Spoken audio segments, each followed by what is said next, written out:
paglilingkod ay gaya ng isang mahabang lakbayin na nais mong sundin.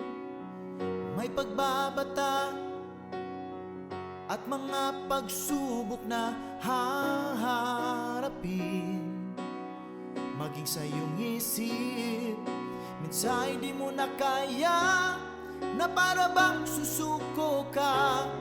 Isipin mong hindi ka nag-iisa. Si Jesus ay nariyan na nagpapalakas sa atin. Hindi kanya iiwan at bibiguin. Handog iaalay ang lahat ng mga pagpupuri sa kataas-taasang Diyos na may dakilang pag-ibig.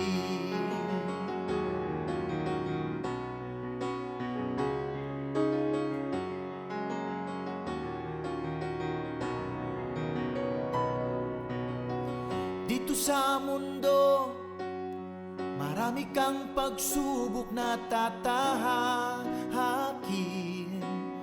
Walang pinipili. Tayo bilang tao, may dalang mabigat na pasan at pasahan din. Minsan hindi kayang dalhin, minsan hindi mo na kaya, na para bang susuko ka. Isipin mong hindi ka nag-iisa. Si Jesus ay nariyan na nagpapalakas sa atin. Hindi kanya iiwan at bibiguin. Handog iaalay ang lahat ng mga pagpupuri sa kataas-taasang Diyos na may dakilang pag-ibig.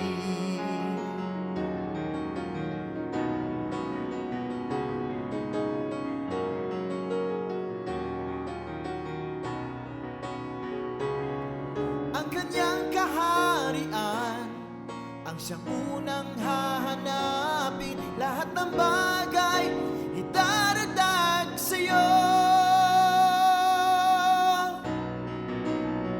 Si Jesus ay nariyan na nagpapalakas sa atin. Hindi kanya iiwan at bibiguin. Handog iaalay ang lahat ng mga pagpupuri. Pasasalamat niya'y gabay na nakamit. Si Jesus ay nariyan na nagpapalakas sa atin. Hindi kanya iiwan at bibiguin.